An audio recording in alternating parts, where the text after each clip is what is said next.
are full to the brim of dogs and cats.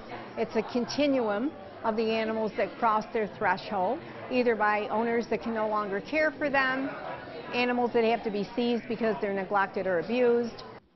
There are tens of thousands of animals in the shelters that need attention. The clock is ticking down for the end of session for state lawmakers, which means legislation for local issues could remain unsettled, despite one bill holding a large amount of support.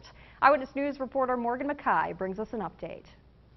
Floating yellow balloons in front of Senate Republican leader John Flanagan's office, dozens of teachers and members of the teachers union literally waved their support in favor of a bill that would change the way teachers are evaluated. All they need to do is put it on the floor and pass it. So we don't understand why it's not being done. This bill would end the requirement that states' test scores must account for half of a teacher's evaluation. In recent years, there has been a fallout from using these exams, causing about 20% of students in New York to stop taking them in protest. In 2015, the state agreed to temporarily suspend using the standardized test scores on teacher evaluations through 2020. This new bill would make this permanent and force the state education department to come up with an alternative way to evaluate teachers.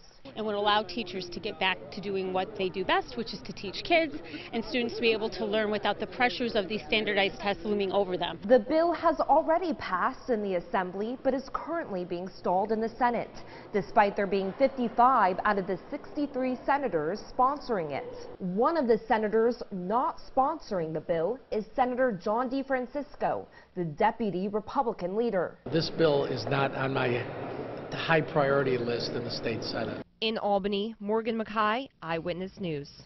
31 days, just 31 days until runners from all over the globe make their way to the area for the 41st running of the Boilermaker Road Race. That organization naming a new president just in time. Eyewitness News reporter Julia LeBlanc shows us more. We're just about a month away from the Boilermaker, and the committee has put a new man in charge. Mark, here's a Boilermaker jacket with your name on it, so you're now really one of us. I need to dive in with the racing community. We have existing relationships. We need to build new relationships and find out to keep the Boilermaker going. Mark Donovan joining the team just last week. He's lived and worked in the Mohawk Valley for more than 20 years. And with a business background, the committee knew he'd fit the part. Interesting enough, the fact was that he has not been involved in road racing, which means he's got an open mind. But with the race approaching, Donovan says this year's just a learning experience.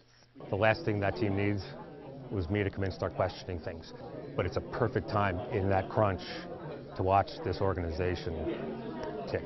A perfect time to also get back into the community. A task Donovan says he's been trying to do ever since moving here, with life getting in the way. We're phasing into the empty nest. So I had really just begun looking at how I could do that when this opportunity surfaced. Donovan's fascination with the race beginning when he saw businesses leaving the area in the 90s. It was devastating. Those were major headlines, major job losses, and a lot of towns could have folded. But when Boilermaker weekend came around, cars filling people's homes where their family members from out of state, they all pile in and they're here for that entire weekend. And that community spirit was incredible. In Utica, Julia LeBlanc, Eyewitness News.